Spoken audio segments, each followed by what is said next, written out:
Գիրք Դանիել, գլուխ առաջին։ Հուդայի թագավոր Հովակիմի թագավորության 3-րդ տարին Բաբիլոնի Նաբուգոդոնոսոր թագավորը եկավ Երուսաղեմ և պաշարեց նրան։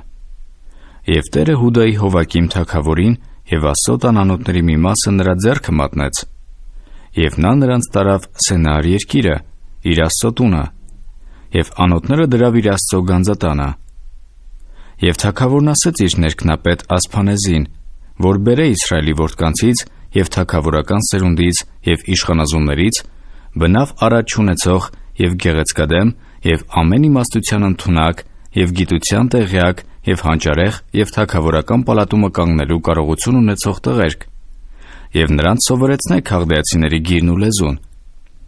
Եվ թագավորը նրանց համար օրական ռոճիկ որոշեց թագավորի կերակուրիցը և իր խմած գինիիցը, և որ նրանց ցնուցանե 3 տարի, և հետո կանգնեն թագավորի առաջին։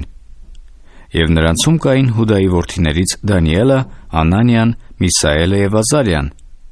Եվ ներքնապետը նրանց անուններ դրավ. և Դանիելին Բաղդասասար, Անանիային Սեդրակ, Միսաելին Միսակ և Ազարիային Աբեդնագով։ Եվ Դանիելը որոշեց իր սրտումը, որ իրան չպղծե թագավորի կերակրովը և նրա խմած գինիովը, և խնդրեց ներքնապետիցը, որ իրան չպղծե։ Եվ Աստված Դանիելին շնորհք և ողորմություն տվավ ներքնապետի առաջին։ Եվ ներքնապետը ասեց Դանիելին. «Ես վախենում եմ իմ տեր թագավորից, որ որոշել է ձեր ուտելիքը և խմելիքը, որովհետև ինչու համար նա ձեր երեսները վատ տեսնե այն տղերանց երեսներից, որ ձեզ հասակակից են, և ինձ գլխապարտ անեք թագավորի մոտ»։ Եվ Դանիելն ասեց Մելսարին, որի ներքնապետը դրել էր Դանիելի, Անանիայի, Միսաելի և Ազարիայի վրա. «Աղաչում եմ, փորձիր ծառաներիդ մի 10 նոր, և մեզ ուտելու համար ընդեղեն և խմելու համար ջուր տան, և երևան քո առաջին մեր դեմքը, և այն տղերանց դեմքը, որ թագավորի կերակրիցն ուտում են, և ինչպես որ տեսնես, նրա համեմատ արա ծառաներիդ հետ»։ Եվ նա լսեց նրանց այս բանի համար, և նրանց փորձեց 10 նոր,